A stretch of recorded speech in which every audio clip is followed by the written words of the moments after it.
마지막 기회라는 제목으로 은혜 말씀을 나누겠습니다. 오늘은 마틴 루터가 종교 개혁을 한 날을 기념하여서 예배드리는 종교 개혁 주일입니다.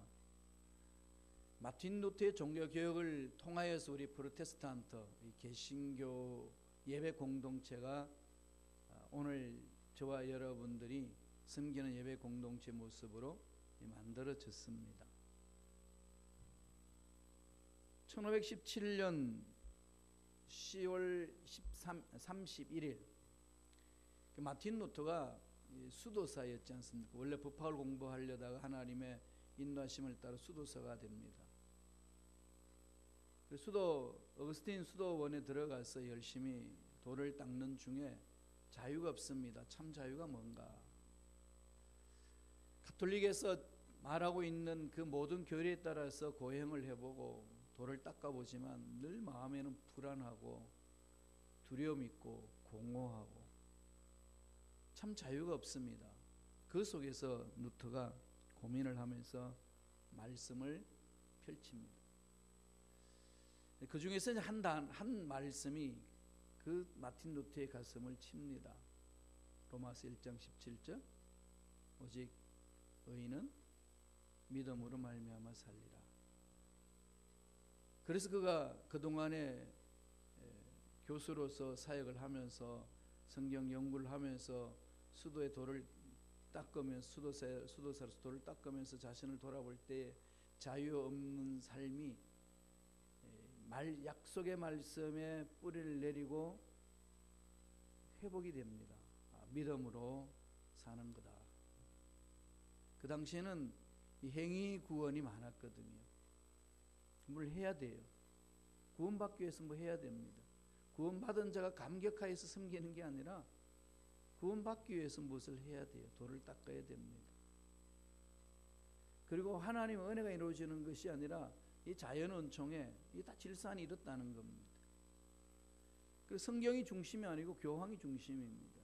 교황 무엇을? 교황은 법을 어기지도 않고 교황은 잘못됨이 없습니다.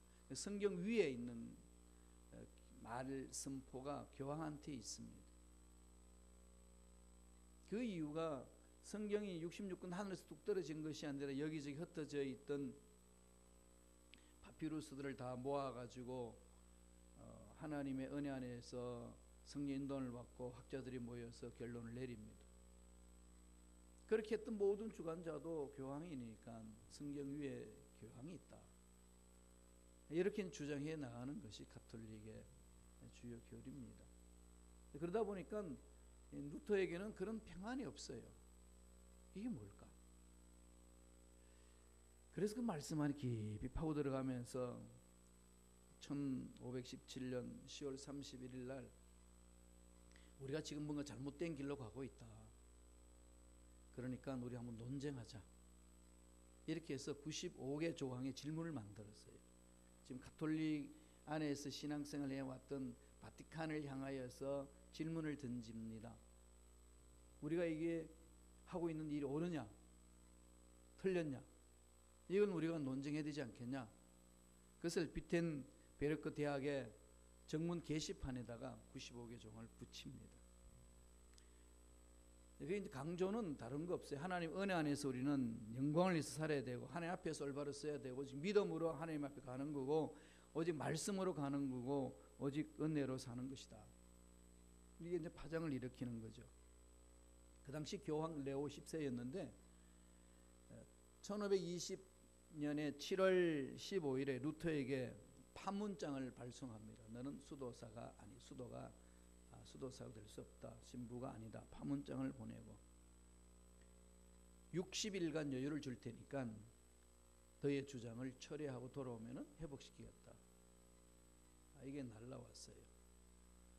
거기에 대해서 마틴 루터는 철회하지 않습니다. 협박에 굴복하지 않고 학생들 보는 앞에서 오히려 그 공문선을 판문장을 불살라 버립니다. 이게 이제 불이 붙은 거죠. 전 독일 국민들에게 불이 붙었습니다. 그렇게 해서 개혁이 일어난 것이 프로테스탄트 바티칸을 향하여서 하나님의 말씀대로 살고자 외쳤던 그 외침이 교회 공동체로 만들어진 것이 개신교, 개신교회로 이렇게 우리는 이야기를 해나가는 거죠. 그 교회가 지금 저와 여러분이 섬기는 교회입니다. 이 교회가 지금 얼마나 많이 성숙했는지 모릅니다. 이점 이젠 지금 종교개혁하고 난 지 한 501년이에요. 올해가 501년째인데 질문 다시 던져야 돼요. 정말 이 지상에 있는 마틴 루터가 종교개혁하고 있는 이후의 교회들이 정말 교회다운가? 교회는 교회답기 위해서 계획을 일으키고 왔는데 그 교회가 교회다운가? 우리 한국 사람이니까 한국 교회를 바라보면서 질문 던져야 되겠죠.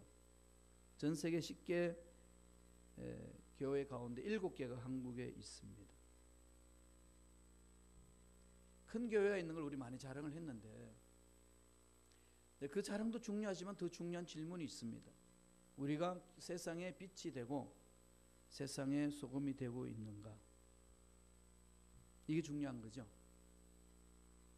좀 더 좁혀서 우리 순복음 시카고 교회가 이 시카고 땅에서 빛과 소금의 역할을 감당하고 있는가? 어떻게 하고 있는가? 못하고 있다면 왜 못하고 있는가? 그 원인이 뭔가? 지금 우리 종교개혁주의를 맞이하여서 좀 한번 돌아봐야 되지 않겠어요? 늘 돌아봐야 되지만 교회에 문제가 있고 교회에 어려움이 있는 것은 그런 문제와 어려움 속에 하나님이 던지는 메시지가 있습니다. 그것을 들어야 돼요. 개인의 삶에 어려움이 있고 고통이 있고 여러 가지 일이 있을 때는 하나님 던지는 메시지가 있습니다. 그것을 들어야 돼요. 그냥 넘기지 말아야 합니다. 그러나 우리 교회 공동체에 만사 형통하지는 않습니다. 그죠? 여러 가지로 어렵습니다. 그래서 2025 프로젝트를 가지고 뭔가 새롭게 일을 하고자 합니다. 왜 우리는 이렇게 해야만 되는 건지 좀 깊이 한번 말씀을 통해서 생각해 봤으면 좋겠습니다. 종교개혁자들은 그 당시 이렇게 외쳤습니다. 교회는 항상 개혁되어야 한다. 교회는 항상 하나님 기뻐하시는 교회로 개혁되어야 됩니다. 왜냐하면 완벽한 교회가 지상에 없기 때문에 그렇습니다. 이 개혁을 하자는 사람들이 이야기를 들어보면은 다 다양합니다. 제가 이 종교개혁주의를 맞이해서 컴퓨터에 앉아서 이 개혁이라는 단어를 검색 사이트에 쳐봤습니다. 그러니까 모든 단체들이 지금은 개혁돼야 된다. 그 소리였어요. 국가에서도 우리 국가는 개혁돼야 되고 정부를 향하여 국회를 향하여 법조계를 향하여 경제계를 향하여 대학을 향하여 학교를 향하여 초등 유치원을 향하여 다 던지는 질문이 개혁돼야 된다. 그게 언제부터 그러냐 봤더니요 20년 전부터 그렇게 했더라고요. 그런데 똑같은 말만 앵무새처럼 반복합니다. 안 되고 있다는 얘기죠. 말만 무성할 뿐이지 개혁은 여전히 허우적거리고 있다. 그런 결론을 내릴 수 있었습니다. 그럼 이런 상황 속에 각자가 개혁하기를 원하고 다 교회를 사랑하는데 그래서 교회를 개혁하기 위해서 교회 개혁 모임이 있고 교회를 사랑하기 위해서 교회 사랑 모임이 있는데 그 사랑 모임, 개혁 모임에 안 들어간 사람들은 개혁하기를 원치 않고 사랑하기를 원치 않느냐? 전혀 아닙니다. 다 사랑하기를 원해요. 다 개혁하기를 원합니다. 그런데 방법이 다 다릅니다. 어떻게 해야 되죠? 이럴 때? 목사님 생각이 다르고 성도님 생각이 달라요. 이러면 어떻게 해야 합니까? 우리가 이야기를 하지 않습니까? 배를 저어서 저 멀리 나가야 되는데 배사공이 많으면 배가 어디로 올라가죠? 산으로 갑니다. 그만큼 이렇게 말이 많죠. 운전해보면 아시죠? 운전해서 쫙 나가면 뒤에서 이 길 가면 안 된다. 저 길이 빠르다. 뭐 별소리 다 하면 운전사가 혼돈스럽죠. 교회 공동체도 이제 동일한 현상이 일어납니다. 교회도 국가도 마찬가지고요. 이런 상황 속에서 우리 교회 공동체에서 가장 방향을 잡아야 될 길이 어디 있을까요? 말씀이에요. 이 말씀 속에 하나님의 일꾼들을 통하여 하나님이 개혁하시는 의지를 심어 놓으셨습니다. 그 시대마다 그 상황마다 개혁하는 사람이 있습니다. 그 사람을 보라는 거지요. 오늘은 우리가 좀 살펴봐야 될 것은 요아스 왕입니다. 요아스 왕. 그 당시 유대 나라의 개혁이 5번 있었는데, 첫째는 아사 왕이 했었고, 두 번째는 여호사밧 왕이 했었고, 세 번째는 요아스 왕이 했었고, 네 번째는 히스기야 왕이 일을 했습니다. 3부 예배는 우리 히스기야 왕에 대해서, 개혁에 대해서 살펴볼 거예요. 마지막이 5번째 했던 마지막 왕이 누구냐? 오늘 읽었던 본문에 말씀이 있는데 요시야 왕입니다. 마지막 개혁을 했으면서도 가장 완벽하게 개혁을 한 왕입니다. 그런데 좀 안타까운 것은 이분이 죽고 난 이후에 개혁이 멈춰졌어요. 참 안타깝죠. 역사라는 것은 만약이라는 게 없는데, 만약에 개혁이 지속되었더라면 유다는 그렇게 멸망하지 않았을 것이라는 그 학자들의 평가와 견해가 있습니다. 타락한 이스라엘 백성들이 개혁을 중단해버린 거죠. 하는 척하고 멈춰버립니다. 오늘날 저와 여러분들이 현대 교회 공동체를 섬기고 있는 이 시카고 땅에서 교회를 섬기고 있는 저와 여러분들이 어떻게 개혁을 해나가야 될까요? 요시야 왕의 그 개혁을 보면서 잘못된 것들 잘라버리고 올바른 길로 찾아나가야 되는 것 아니겠습니까? 똑같은 실수를 범하지 말아야 됩니다. 요시야 왕, 한번 마음판음 새겨보세요. 이 요시야 왕의 개혁은 참으로 멋집니다. 북왕국 여로보암 왕 중심으로 이루어졌던 그 왕 19명이 있었어요. 19명의 왕이 나오는데 모두 다 악했어요. 북쪽은. 그럴 수밖에 없었다고 그랬죠. 거기는 남북을 나눠지고 나서 북쪽의 사마리아를 수도로 정하고 거기에서 나라를 만들어 가려니까 유대인들은 절기만 되면은 절기를 따라서 예배를 드려야 되기 때문에 예루살렘 남쪽으로 내려가야만 합니다. 그러니까 그것을 막기 위해서 하는 방법이 뭐겠어요? 예루살렘 성전에 있는 것과 똑같은 성전을 만들어 놓고 여기에서 예배 드려도 된다라고 교육시키면 됩니다. 하나님이 원하든 원하지 않든 자기 정치 권력을 이루기 위해서 그런 짓을 합니다. 그게 북조 이스라엘이에요. 그러니까 북조 이스라엘이 왕이 된다는 사실은 여로보암 왕이 세워놓던 전통을 이어받아야 왕정국가로서의 전통성을 유지할 수 있습니다. 좋든 싫든 그 일을 다 하는 거죠. 그래서 하나님 평가하기를 북조 이스라엘 왕은 다 악하다, 그렇게 결론을 내립니다. 남쪽 유다는 어땠을까요? 남쪽 유다도 대체적으로 악했습니다. 그런데 그 중에 선한 왕들이 꽤 있었습니다. 20명이 왕이 있었는데 그 중에 7사람이 선한 왕이었어요. 3분의 1 정도는 선한 왕이었습니다. 3분의 1가 악하게 흘러간 거죠. 그 중에서 읽었던 본문 말씀 요시야 왕이 선한 왕으로 하나님 앞에 정말로 칭찬받았습니다. 교회 공동체에 하나님이 기뻐하시는 공동체를 만들어가기 위해서 우리들은 쓰임받아야 되는데 정말 여기 집중해야 되는 거죠. 내 방법도 아니고 목사 방법도 아니고 장로 방법도 아니고 권사 성도 방법이 아닌, 집사 방법이 아닌 무슨 방법이죠? 하나님의 방법. 하나님의 방법대로 사역 순종함으로 일을 했던 요시야 왕을 보면서 우리의 길을 찾아가야 된다는 겁니다. 마지막 기회였어요. 요시야 왕 계획 중에 저도 늘 이제 마지막이다라는 생각이 늘 많습니다. 왜냐하면 예수는 언제 오실는지 모르지만 오늘 오셔도 맞이할 준비는 되어 있어야 되니까 오늘 내 설교가 마지막이다, 늘 그 마음으로 준비해 나갑니다. 요시야 왕이 지금 마지막 기회예요. 어떻게 계획을 했을까요? 첫째로 하나님 앞에 정직하게 행했습니다. 이 말씀을 안판에 쓰게 되는 거죠. 하나님 앞에 정직하게 행하라. 사람 앞에는 숨길 수 있지만 하나님 앞에 절대로 숨기지를 못합니다. 그런데 자꾸 숨기려고 그래요. 한번 볼까요? 역대하 34장 2절입니다. 다 같이 한 목소리 천천히 읽겠습니다. 야훼 보시기에 정직하게 행하여 그의 조상 다윗의 길로 걸으며 좌우로 치우치지 아니하고. 여기에서 지금 세 가지로 우리가 좀 깊이 생각해야 될 것은 야훼 보시기에 정직하게 행하여. 코람데오죠. 종교개혁 마틴 루터의 종교개혁자들이 외쳤던 그 삶이 자리입니다. 코람데오, 하나님 면전 아래서 하나님 보시기에 정직한 거죠. 여러분, 하나님 보시기에 얼마나 정직합니까?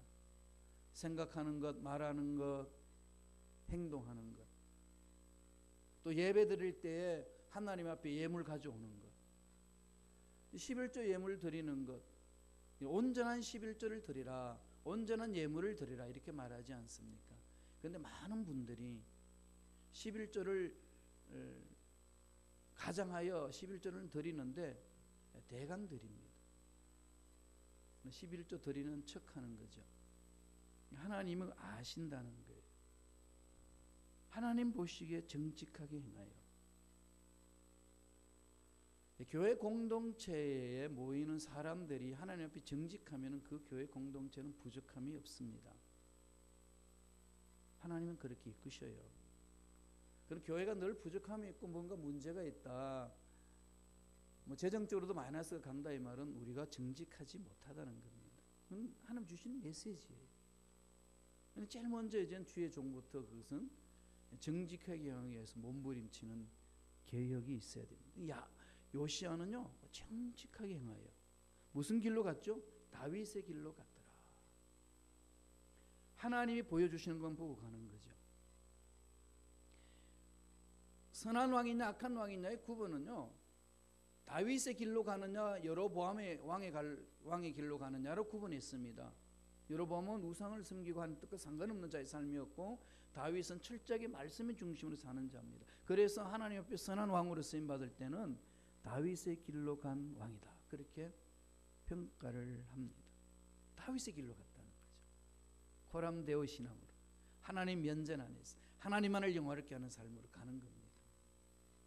생명 주신 분은 하나님이셔요. 살게 하시는 분도 하나님이십니다.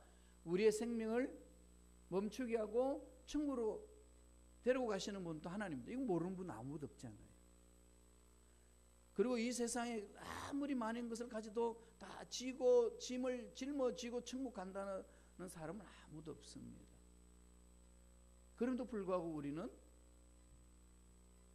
다 짊어지고 가지 않는다는 알면서도 여기에서 그냥 그것을 놓지를 못합니다. 다른 건 못 나와도 하나님 앞에 정직하지 못하다는 거죠. 종교개혁 주의를 맞이해서 이 부분은 좀 더 깊이 우리가 자신을 성찰해야 합니다. 돌아봐야 되는 거죠. 하나님 나를 어떻게 사랑하셨는데, 나를 위해서 어떤 대가를 지불하셨는데, 나는 하나님 앞에 어떻게 살고 있는가. 오늘 말씀 보니까 야훼 보시기에 정직히 행하여. 그래서 다윗의 길로 가고 또 어떻게 나아갔죠? 좌우로 치우치지 않았더라. 좌우로 치우치지 않는 삶. 우리 오늘 한국에는 이념 전쟁이 강하잖아요. 남북 간의 이념 전쟁이기 때문에 전쟁 쳤어요. 남한에도 아직까지도 이념 전쟁으로 서로 물고 뜯고 난립니다. 그래서 삼국시대가 재현됐다 그러고 있어요. 그 교회까지 들어왔어요. 좌우로 치우칩니다. 그래서 성경 해석도요, 하나님은 우편에 있는 사람을 사랑하고 좌편에 있는 사람을 미워한다는 말씀이 있어요. 이거 보라고. 우익은 하나님 사랑하고 좌익은 하나님이 미워하신다. 그래서 어떤 정당 안에 들어가야 된다. 이러면서 다 그냥 남도질하고, 교회에서도 그 때문에 소란스럽고, 어떤 교회에서는 그 이야기 하다가 멱살 잡고 싸우는 사람도 있었다고 그래요. 이 시카고 땅에서. 그러니까 하나님이 말씀하는 우편이라는 것은요, 하나님의 뜻 안에 사는 자를 말합니다. 지금 세상에서 말하는 이게 보수 사상이냐 진보 사상이냐 우편이냐 좌편이냐, 이것은요 프랑스의 1789년도에 일어났던 왕당파와 공화파 사이에서 투쟁이 일어났을 때 왕정 중심으로 가느냐 귀족 중심으로 가느냐 서로 싸웠습니다. 오른쪽에 왕정 중심으로 있던 사람이 앉았고 왼쪽에 공화당파가 앉았어요. 진보 측이 주로 왼쪽에 앉았어요. 그 공화당파가 나중에 또 나눠집니다. 자코뱅당과 지롱도팡으로. 그래서 자코뱅당은 왼쪽에 앉았어요. 지롱도팡은 오른쪽에 앉았습니다. 왼쪽에 앉은 사람은 누군가? 진보 사상이에요. 왼쪽에 앉았고 진보 사상을 가졌으니까 좌파, 오른쪽에 앉았고 다음에 보수적이니까 우파, 이렇게 나누어서 지금 정치에서 말하는데, 성도들이 그냥 성경 읽다 보니까 우편 좌편 막 나오니까 그거하고 결부시켜버리니까 성서를 잘못 해석하는 거예요. 그런 분들한테 늘 던집니다. 질문해 오거든요. 목사님, 성경에 기록되어 있지 않습니까? 그래, 성경 기록되어 있지. 그러나 그 배경이 뭔지 아셔야죠. 기록된 대로 하신다면은 주님 하나님이 율법을 주시면서 신접한 여인들, 점치는 여인들은 돌로 쳐 죽이라고 그랬습니다. 그럼 여러분 미아리 고개 가가지고 돌로 들고 가서 다 그 여인들 죽여야지. 왜 안 죽입니까? 이 말은 또 말을 달라요. 그건 또 다르죠. 그러면 성경을 이어링 비어링을 합니다. 이런 부분들로 정신 차려야 돼요. 정말 그리스도인들이 아무 생각 없이 성경을 본다든지 아무 생각 없이 신앙생활하는 것 또도 고쳐야 합니다. 왜 이 말씀을 하나님 주셨는지 보셔야 돼요. 그래야 좌우로 치우치지 아니하고 하나님이 기뻐하신 뜻을 찾아갈 수 있습니다. 그래서 저는 이 교회가 막 정치인들한테 이용당하는 것에 대해서 엄청나게 비판을 합니다. 교회는 그런 게 아니다. 하나님이 붙들어 주셔야 나라가 세워지는 거지. 그냥 정치 패거리들한테 교회가 이용당해가지고 끌려가서 이런 데모 저런 데모 한다고 나라가 안정되냐? 정신 차리라. 하나님 앞에 매달려라. 하나님의 뜻을 찾는 거다. 하나님의 우편이라는 것은 하나님의 권세를 말하는 것이고 하나님의 능력을 말하는 것이고 하나님의 은혜를 말하는 것이고 하나님의 뜻을 말하는 것이다. 뜻 안에 있는 자가 하나님을 영화롭게 하는 자다. 이렇게 우리는 성서를 해석하면서 가야 올바로 나아갈 수 있습니다. 오늘 요시야는요, 그 하나님 말씀 안에 딱 서 있으니까 그 부분을 흔들리지 않고 갑니다. 지금 독일 수상 앙겔라 메르켈이 있죠. 이분은 원래 아버지가 목사인데 동서독 나눠질 때 서독 사람이었어요. 서독 함부르크에서 살았습니다. 그러니까 동서독이 이렇게 막 나눠지니까 동독에 있는 사람들이, 목사님들이, 교인들이, 또 일반 사람, 예수 믿지 않는 사람도 상관하지 아니하고 마구 내려왔습니다. 거의가 그 당시에 270만 명이 서독으로 왔어요. 그랬을 때에 메르켈 아빠는 우리가 동독에 있는 목사님들 다 내려오면은 거기 성도들 누가 돌보냐? 다시 그냥 서독분이 동독으로 들어갔어요. 동독으로 들어가서 거기에서 목회를 하면서 메르켈을 키웠습니다. 결국은 여기 1986년에 탄화수소 연구를 해가지고 독일 그 박사학위를 받습니다. 그 89년에 통일되잖아요. 그리고 나서 통일 독일의 첫 여성 총리가 됩니다. 지금까지도 총리하고 있어요. 그분이 2005년도에 독일 하노버에서 교회 날에, 독일은 1년에 한 번씩 교회 날을 정해놓고 절기를 지킵니다. 그때 이런 연설을 했어요. 말라깃을 인용하면서 우리가 어떻게 기독교인으로서 정체성을 확립하며 보존할 수 있습니까? 그것은 살아있는 신앙, 예배의 감격을 느끼는 삶을 통해서만 가능합니다. 하나님의 사랑이 없다면 우리의 삶의 참된 목적은 상실하게 됩니다. 그는 하나님을 믿는 하나님의 사랑, 하나님 능력에 자기 가치관을 뿌리를 두고 있습니다. 그렇게 지금 정치하고 있어요. 그러니까 지금도 아주 인기가 그냥 치솟지 않습니까? 계속 지금 장기 집권합니다. 하나님 말씀에 써 있는 것이 세상에서 통한다는 거예요.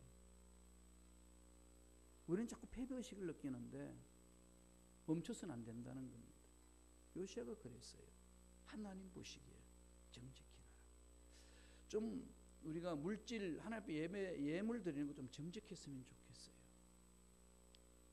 제가 한 달 전에 재정부장한테 우리 교회 성도님들의 재정 상황, 예물 드리는 1년 동안에 그 숫자를 통계내서 좀 갖다 달라. 그래서 뽑아 주셨어요. 어떻게 했어요? 정말 충격 먹었습니다. 저는 보통 이제 보고해 주면은 매주 그 기도 제목하는 것 기도해 드리고, 또 요새는 인터넷으로 성도님들의 예물 드리는 걸 쭉 뽑아서 저한테 메일로 주거든. 그걸 보는데 매주 보니까 1년에 어떤 통계 같은 건 제가 잘 못 보잖아요. 그럴 때까지 잘 안 했는데 좀 뽑아달라고 했습니다. 그래서 제가 좀 많이 회개하고 있어요. 왜 이럴까? 왜 우리 성도들이 하나님 앞에 왜 이렇게 살까? 하나님은 약속하신 것은 반드시 이루어 주시는데 왜 이게 그것을 믿지 못하고 정직하지 못할까? 이건 좀 우리 모두가 이 부분 좀 돌아봐야 됩니다. 이 말 여러분 본인은 아실 거예요, 그죠? 누가 어떻다 저렇다 그게 아니고 본인이 압니다. 그냥 하나님과 나의 관계예요. 그래서 그 이후부터 저의 제 마음은 정말 무겁고 아프고 어떻게 해야 하나, 이런 고민과 함께 기도 속에 있습니다. 늘 하나님 앞에 자신을 돌아보는 거죠. 요한 웨슬레가 이야기했어요. 호주머니를 회개하지 않는 자는 회개한 자가 아니다.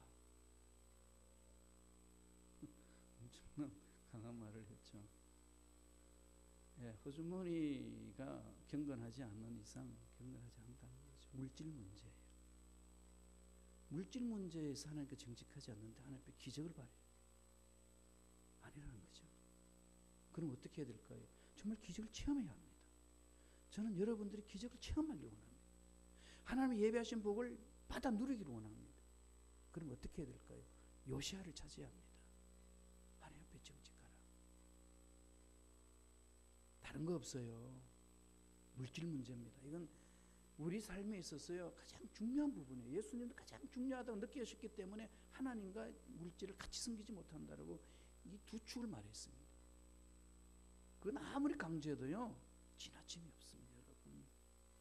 제가 이런 설교를 잘 하지 않는데, 왜냐하면 한 은혜가 임하면 본인이 알아서 하나님의 은혜 감격해서 자원하여서 드리는 게 예물이기 때문에 이렇게 해라 저렇게 해라 구체적으로 말하는 것 자체가 성도들을 성숙하지 못하게 만드는 어리석은 이 행위이기 때문에 저는 절대로 그런 것을 하지 말아야 된다는 주의예요. 근데 그 통계를 보면서 정말 너무 충격을 먹었어요. 정직하지 못한다는 거예요, 물질에. 이게 신앙생활이냐, 이게 다시 돌아봐야 되는 거죠. 두 번째, 오늘 요시아는 마지막 이 종교 개혁에 대해서 주신 기회에 대해서 어떻게 합니까? 하나님의 말씀을 지켰습니다. 하나님의 말씀을 지켜 행하라. 여러분 하나님의 말씀을 어떻게 들으시나요? 성경 읽으시면서 어떻게 보시나요? 노아 시대에 노아의 그 예비의 사위들이 노아가 이 심판한다는 하나님의 말씀을 듣고 선포할 때에 그들이 뭐라고 그랬죠? 늙은 노인이 말하는 농담으로 여겼다 그랬어요. 혹시 여러분 안 그러시나요? 농담으로 여기지 않고서 어떻게 그냥 무시할까요? 오늘 많은 그리스도인들이 말씀을 그 당시 모습과 너무 유사해요. 농담으로 여겨요. 목사님 하시는 말씀이고 성경 기록되어 있는 거고 난 이렇게 사는 거지 뭐. 다들 그렇게 사는 건데 내가 뭐 유별나다고 이런 게 많이 있잖아요. 말씀을 한번 읽고 넘어가지요. 역대하 34장 3절입니다. 다 같이 읽습니다. 아직도 어렸을 때 곧 왕위에 있은 지 8년에 그의 조상 다윗의 하나님을 비로소 찾고 제12년에 유다와 예루살렘을 비로소 정결하게 하여 그 산당들과 아세라 목상들과 아로 새긴 우상들과 부어 만든 우상들을 제거하여 버리고. 야훼 앞에서 정직하게 행했던 요시야는 제일 먼저 마음을 하나님께 갑니다. 그럼 하나님이 뭘 기뻐하고 뭘 싫어하는지를 정확하게 그것에 마음에 인지한 후에 하나님이 싫어하는 것은요, 목숨 걸고 일을 합니다. 예루살렘을 정결케 한다. 우상 숭배를 다 철폐하는 거죠. 다 잘라버립니다. 참 성경 재미있어요. 아직도 어렸을 때 8살 때 왕위가 됐어요. 8살 때 8년 이후면 16세잖아요. 그의 조상 다윗의 하나님을 비로소 찾고 하나님을 찾으면서 그 일을 합니다. 그러니까 하나님만이 이제 자기 삶의 전부가 되는 거죠. 우상들을 섬기고 가는 것은요, 기적을 체험하지 못해요. 나도 모르게 가지고 있는 우상들 있잖아요. 하나님보다도 먼저 앞세우는 것. 여러분 직장과 사업을 이렇게 성할 때는요, 하나님 중심으로 시간을 먼저 정하고 직장과 사업장을 길을 여세요. 그게 복받는 길입니다. 정말 어렵죠, 그죠? 그런데 그 속에 정직하게 말씀대로 산 자들의 삶은요, 하나님이 책임주신 은혜가 있습니다. 말할 수 없이 놀라운 은혜가 있는 거죠. 대전에 유명한 설렁탕 집이 있는데 거기는 어떻게 국물을 이렇게 잘 끓여서 만드는지 우유처럼 뽀해요. 그래서 많은 사람들이 거기에서 먹는데 집사님이 신실한 집사님인데 한 분은 그것을 이렇게 국물을 내는데 이 고기가 잘못 왔는지 하얗지가 않습니다. 우유처럼. 그랬더니 거기 정육점에서 공급해 주는 사람이 아유 죄송합니다. 고기가 좀 시원치 않았네요. 오늘 하루만 분말 가루를 좀 타주세요. 그랬어요. 그랬더니 주인이 뭐라고 그렇게 했어요? 나 예수 믿는 사람이에요. 돈 안 벌어도 괜찮아요. 오늘 하루 나의 국물 다 버립니다. 다음부터 고기 정확하게 주세요. 그는 주인의 정신이 번쩍 든 거죠. 그래서 그 사람이 24시간 고았던 국물을 다 버렸어요. 그리고 문에다가는 죄송하다고 광고를 붙였습니다. 하루 종일 국물을 냈는데 하얀 국물이 나오지 않고 이게 잘못된 고기가 잘못 우리에게 전달돼서 그렇습니다. 죄송합니다. 오늘은 그래서 영업할 수 없습니다. 수많은 사람들이 왔다 다 그걸 보고 돌아갔어요. 투덜투덜 거리면서. 그런 다음날 어떻게 했어요? 사람들이 배가 더 모입니다. 하나님 앞에 정직하게 사는 자에 주신 하나님의 보상 아니겠어요? 이 좀 용기 있게 가봐야 되는 거죠. 도전하고. 요시야가 그렇게 하나님 앞에 섰습니다. 그리고 18년째 되는 날에 34장 18절 19절 보세요. 제사장들을 불러 모읍니다. 모아가지고 무너진 예루살렘 성전을 보수하라고 합니다. 어떤 일이 일어났나요? 볼까요? 서기관 사반이 또 왕에게 아뢰어 이르되 제사장 hil가야가 내게 책을 주더이다 하고 사반이 왕 앞에서 그것을 읽음에 왕이 율법의 말씀을 듣자 곧 자기 옷을 찢더라. 성전을 이렇게 보수하는데 책을 발견합니다. 아버지 말씀이었어요. 모세오경이었습니다. 그 말씀에 기록된 모습을 보고 다시 찢습니다. 회개한 거죠. 그렇게 하나님 중심으로 갔음에도 불구하고 말씀에 서 있지 못하니까 잘못된 게 많다는 거죠. 회개합니다. 그리고 나서 하나님 앞에 물어보라고 선지자에게 요청을 합니다. 그래서 왕의 시종 이사야에게 명령했더니 역대하 34장 21절에 이런 말씀을 합니다. 다 같이 읽습니다. 너희는 가서 나와 및 이스라엘과 유다의 남은 자들을 위하여 이 발견한 책의 말씀에 대하여 야훼께 물어라. 우리 조상들이 야훼의 말씀을 지키지 아니하고 이 책에 기록된 모든 것을 준행하지 아니하였으므로 야훼께서 우리에게 쏟으신 진노가 크도다 하니라. 야훼께 물어라. 하나님의 말씀을 지키지 아니했어. 이게 진노가 있다는 거죠. 딴 거 없어요. 그죠? 하나님의 말씀을 순종하지 않으면 진노가 있습니다. 오늘도 마찬가지입니다. 그래서 계속 말씀을 선포하면서 백성들에게 말씀을 지키라고 강력하게 이야기합니다. 34장 33절에 보면은 요시야가 이스라엘 자손에게 속한 모든 땅에서 가정한 것들을 다 제거하여 버리고 이스라엘의 모든 사람으로 그들 하나님 야훼를 섬기게 하였으므로 요시야가 사는 날에 백성이 그들의 조상들은 하나님 야훼께 복종하고 떠나지 않았더라. 복종하고 떠나지 않았더라. 말씀에 순종하며 가는 거죠. 그럼 말씀을 붙들고 가는 겁니다. 하늘 문을 열리는 체험 말씀 안에 있지 않습니까? 근데 하나님이 열리는 체험들이 우리 믿음이잖아요.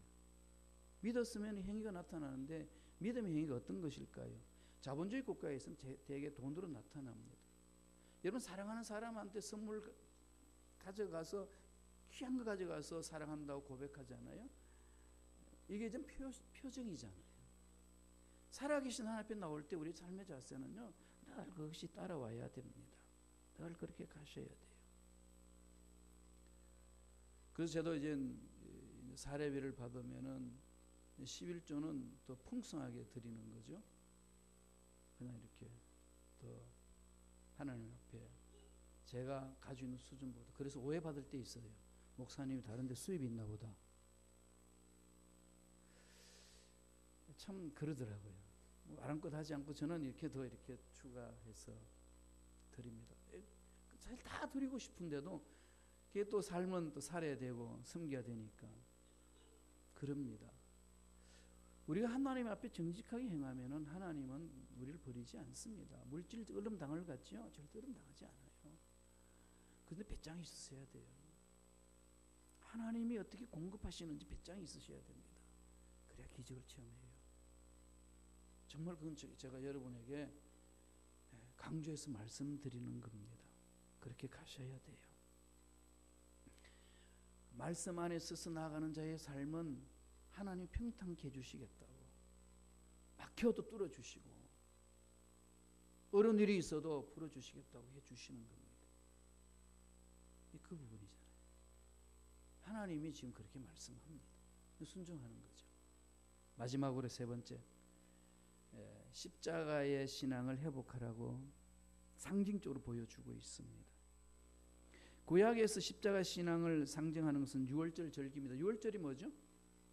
출애굽한 사건, 문설주의 피를 발라서 그 안에 있으면 다 제사, 죽음에서 벗어나는 삶을 이야기하지 않습니까? 요시야 왕의 이 개혁의 절정은 유월절에 있습니다. 우리 다 같이 한번 읽어볼까요? 1장의 1절에는 유월절 어린 양을 잡으라 했어요. 온 국민이 회개하고 예식을 거행합니다. 5절 6절을 봅니다. 다 같이 한 목소리 읽습니다. 너희 형제 모든 백성의 족속의 서열대로 또는 레위 족속의 서열대로 성소에 서서 스스로 성결하게 하고 유월절 어린 양을 잡아 너희 형제를 위하여 준비하되 야훼께서 모세를 통하여 전하신 말씀을 따라 행할지니라. 모든 족속의 족속대로 서열대로 레위 족속의 서열대로 성소에 서서 스스로 성결케 하는 거죠. 우리가 무엇을 잘못했는지 돌아보게 하는 겁니다. 하나님 앞에 어떻게 제사를 잘못 드렸는지, 그 제사를 제물을 드릴 때 우리의 삶이 하나님 받으시는 삶으로 만들었는지 돌아보게 하는 거죠. 그리고 나서 그 유월절을 대대로 지키지 않았던 그것을 지키게 합니다. 안타까운 것은요, 사무엘 이후에 이 유월절을 지키지 않아서 하나님의 법을 어겼습니다. 그러니까 그 나라 소용돌이 치는 거죠. 하나님 말씀에 있어서 어려운 것은 순간적으로 악한 것들이 장난치기 때문에 어려질 수 있는 건 순간적으로 끝납니다. 그러나 하나님 말씀 안에서 올바로 순종하지 않아서 하나님의 손을 흔들면은 벗어날 길이 없습니다. 이게 우리 신앙생활의 가장 기본적으로 점검돼야 된다는 거예요. 역대하 35장 18절을 한번 보세요. 거기 보면은 이런 어려운 일들을 이야기를 합니다. 다 같이 읽습니다. 선지자 사무엘 이후로 이스라엘 가운데서 유월절을 이같이 지키지 못하였고 이스라엘 모든 왕들도 요시아가 제사장들과 레위 사람들과 모인 온 유다와 이스라엘 무리와 예루살렘 주민과 함께 지킨 것처럼 유월절을 지키지 못하였더라. 여기 하나님의 책망이 있었고 심판이 있은 거죠. 저와 여러분들이 성숙할 수 있는 모든 신앙의 근거는 십자가의 신앙이지 않습니까? 십자가. 엄청난 대가를 지불하고 나를 살려주신 하나님의 사랑, 희생, 은혜, 그것 때문에 살아났어요. 여기 감격하며 사는 것이 신앙생활이고 우리의 삶입니다. 여기에 모든 것이 집중돼야 된다는 거예요. 그동안에 부분적으로 지켰지 온전히 지키지 못하고 있습니다. 우리 신앙생활에 나갈 때에 말씀을 부분적으로 자꾸 이렇게 하는 척하니까 신앙생활이 자꾸 보이지 않습니까? 기도하는 척할 때 기도가 안 되고 사랑하는 척할 때 사랑이 안 되고 힘든 거죠. 물질에 자꾸 어려움이 있는 것은 하나님 앞에 물질을 다 드리는 그 마음이 정하지 않으니까 자꾸 흔들리지 않습니까? 이건 한번 여러분 결정 내리셔야 돼요. 옥합을 한번 깨트려 보세요. 내 마음에 하나님께 정했습니다. 온전하게 집중하고 나아가면은 하나님이 어떻게 하시냐고요. 절대로 그를 가난하게 꼬로다니는 사람으로 만들지 않으십니다. 하나님이 하시는 일이에요. 그래서 이 요시아는 부분적으로 유월절을 지켰던 그들을 온전하게 뒤집어 버립니다. 딱 완벽하게 우리가 온전하게 하나님 명령에 순종해 나가자 그 신앙을 회복합니다. 오늘 저와 여러분의 신앙도 마찬가지예요. 십자가 신앙을 회복하는 것. 제시섬이 있거든요. 그 속에 자유함이 있습니다. 그 속에 기쁨이 있고 만족이 있습니다. 그래서 온전히 십자가에 집중하며 나아가는 자에게는 날마다 하나님의 사랑과 은혜를 듬뿍 체험하잖아요. 아무리 문제가 있어도 십자가 은혜 안에서 일어설 수 있는 힘이 있습니다. 사도 바울이 갈라디아서 6장 14절에 그렇게 이야기를 합니다. 다 같이 읽어볼까? 이게 우리 모두 고백되어야 되지 않겠습니까? 다 같이 읽습니다.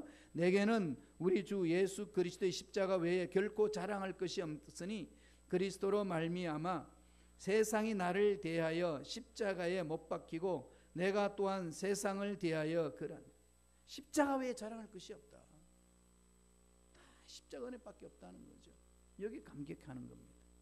그러니까 십자가에 내 마음을 집중하면 그 십자가의 능력이 나를 잡아줍니다.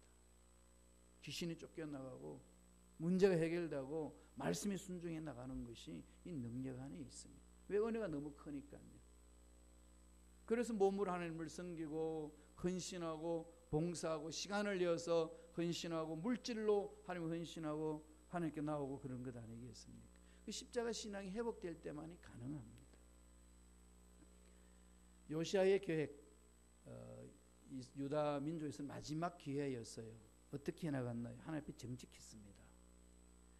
말씀을 지켜서 행했습니다. 그리고 십자가의 신앙을 회복시켰어요. 이게 오늘 종교개혁을 맞이하여서 저와 여러분 깊이 되새겨야 될 말씀입니다. 교회는 끊임없이 개혁되어야 됩니다. 원리예요. 교회가 누군가요? 우리잖아요. 우리도 끊임없이 개혁해야 됩니다. 하나님이 나를 개혁시켜 주시는 거죠. 나부터 시작합니다. 너 왜 이렇게 살아? 너 왜 이렇게 예물을 못 드려? 이거 손가락질하면 안 됩니다. 나부터. 그럴 때 은혜가 있을 때, 넘칠 때에 변화되는 거 아니겠습니까? 이 은혜가 저와 여러분 삶에 넘쳐나기를 간절히 축원합니다. 기도하겠습니다. 하나님 감사합니다. 생명 주셔서